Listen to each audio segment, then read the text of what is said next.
ஐரோப்பாவின் இதய பகுதியில் சுவிட்சர்லாந்து மற்றும் ஆஸ்திரியா நாடுகளுக்கிடையில் அமைந்துள்ள மிக சிறிய நாடுதான் லிச்சென்ஸ். அந்த நாட்டின் அழகிய தலைநகரம் வடூஸ். அளவில் சிறிய நகரமாக இருந்தாலும் இது பல நூற்றாண்டுகள் பழமையான வரலாற்றை கொண்டுள்ளது. வடூஸ் நகரம் லிச்சென்ஸ்டைன் இளவரசரின் வசிப்பிடமாகவும் நாட்டின் அரசாங்கம் மற்றும் நாடாளுமன்றம் அமைந்துள்ள நிர்வாக மையமாகவும் விளங்குகிறது. வடூஸ் என்ற பெயர் பழங்கால லத்தீன் மொழியிலிருந்து தோன்றியதாக கூறப்படுகிறது. ரோமானியர்கள் ரேட்டியா எனப்படும் மாகாணத்தை ஆட்சி செய்த காலம் வரையில் இந்த பெயரின் வரலாறு பின்னோக்கி செல்கிறது. வடூஸ் பற்றிய முதல் எழுத்துப்பூர்வமான பதிவு கிபி 1150 காணப்படுகிறது. பின்னர் 1342 வடூஸ் பிரதேசம் ஒரு தனி மாவட்டமாக உருவாக்கப்பட்டது. இன்றைய லிச்சென்ஸ்டைன் நாட்டின் முக்கியமான ஒரு பகுதியை இந்த மாவட்டம் கொண்டிருக்கிறது.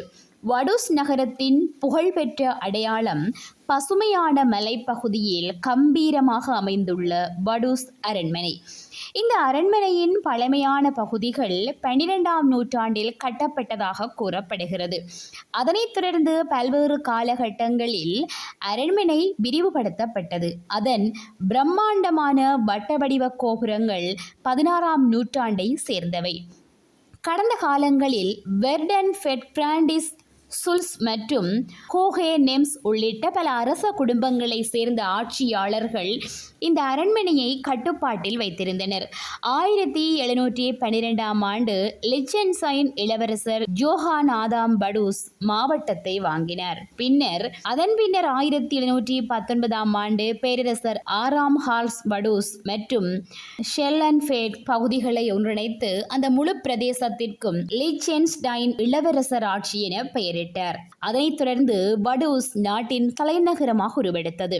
லிச்சென்ஸ்டைன் அரச குடும்பத்தின் முன்னோர்கள் பழமையான ஆஸ்திரிய உயர்குடி குடும்பத்தை சேர்ந்தவர்கள். அவர்கள் இராணுவ தளபதிகள், தூதுவர்கள், கலை ஆதரவாளர்கள் மற்றும் சமூக நல பணியாளர்களாக ஜெர்மன் மற்றும் ஆஸ்திரிய பேரரசுகளில் மதிப்பு பெற்றிருந்தனர். லிச்சென்ஸ்டைன் இளவரசர் 2ஆம் பிரான்ஸ் ஜோசப் வடூஸ் அரண்மனையில் நிரந்தரமாக வசிக்க தொடங்கிய அந்த அரச குடும்பத்தின் முதல் ஆட்சியாளராக குறிப்பிடப்படுகிறார்.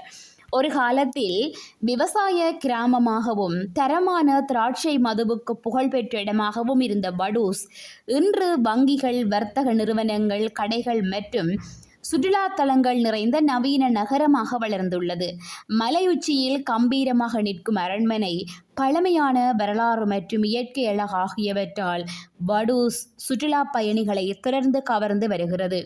வடூஸ் பரப்பளவில் சிறிய தலைநகரம், ஆனால் வரலாற்றில் மிகப்பெரிய நகரம்.